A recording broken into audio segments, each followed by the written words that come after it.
Years ago, when my fiancé, let's call him Jack, and I had just moved into the new town we now call home, something strange happened that still baffles us today. Jack had just started a new job in an office with about 15 people, and his main supervisor was a woman named Laura. He began his first week on a Monday, getting acclimated to the new environment and meeting his co-workers. But little did he know, a peculiar encounter was just around the corner. It all unfolded on a Tuesday night. I wasn't feeling well and stubbornly refused to go see a doctor, thinking that over-the-counter medication would do the trick. Jack, being the caring fiancé he is, was concerned about me. He decided to text Laura to let her know he wouldn't be coming in the next day, Wednesday, so he could stay home and take care of me.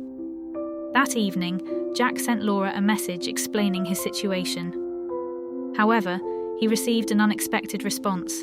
The text came back saying, "Hi, this is Teresa. You've got the wrong number. You may want to ask Laura for her phone number again." At first, Jack didn't think much of it.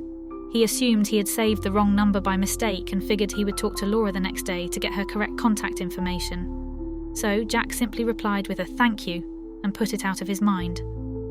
Meanwhile, I started feeling a lot better on Wednesday, and by Thursday, Jack was ready to return to work. When he arrived at the office, Laura approached him with a puzzled look. "Why didn't you let me know you weren't coming in yesterday?" she asked. Jack was surprised and explained the mix-up with the text he had received from someone named Teresa. He showed her the message, thinking it was just a simple misunderstanding. But that's when things took a chilling turn. Laura's face went pale, and she paused for what felt like an eternity. Finally, she told Jack that she actually knew who Teresa was. Laura explained that her phone number and Teresa's number were almost identical, just one digit off. It turns out Teresa had worked as an assistant in that very office years ago, but she had passed away 5 years earlier. Can you imagine the shock? Jack was speechless. Neither of them could explain what had just happened, or how Jack had received a message from someone who had been gone for so long. All Jack could do was get Laura's correct phone number, add it to his contacts, and try to shake off the unsettling feeling that lingered in the air. When Jack came home that night, he told me everything. I was just as baffled as he was. How could Teresa, a woman he had never met, reach out to him from the other side? It felt like something out of a movie, but it was all too real. In the days that followed, it seemed like no one in the office wanted to discuss the incident further. It was as if they were too afraid or in disbelief to confront the strange reality of what had occurred. The mystery hung in the air, but everyone decided to move on, pretending it hadn't happened.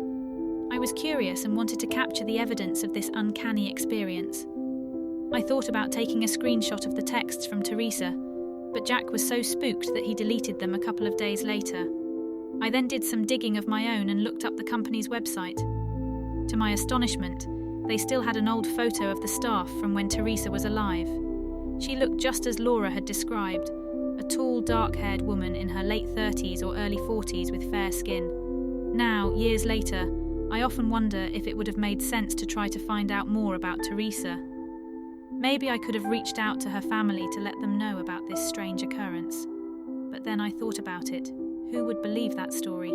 Especially since we didn't have the text messages to back it up.